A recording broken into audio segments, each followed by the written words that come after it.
Formula One is always evolving, and tire technology plays a huge role in shaping the sport's future. This week, three top drivers, Lewis Hamilton, Charles Leclerc, and Oscar Piastri, hit the track at Barcelona for a crucial Pirelli tire test.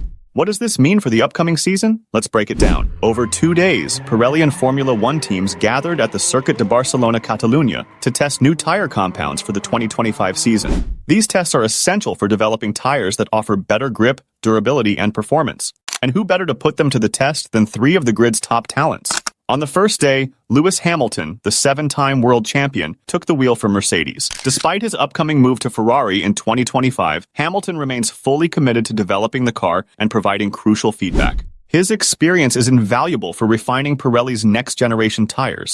Charles Leclerc followed up for Ferrari, offering his own insights on how the new compounds behave under different conditions. With Ferrari aiming to challenge Red Bull this season, every detail counts. Finally, McLaren's Oscar Piastri got behind the wheel on day 2, bringing fresh perspective and data for his team. McLaren has been steadily improving, and Piastri's input could be crucial in fine-tuning their strategies for the races ahead. So, why does this test matter? Well, F1 is all about maximizing performance. The right tire can mean the difference between a podium finish or falling down the order.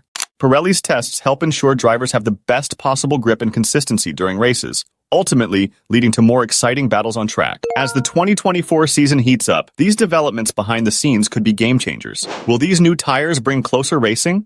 Will they help teams challenge Red Bull's dominance? We'll find out soon enough. Let me know in the comments. Who do you think will benefit most from these new Pirelli compounds? Don't forget to like, subscribe, and stay tuned for more F1 updates.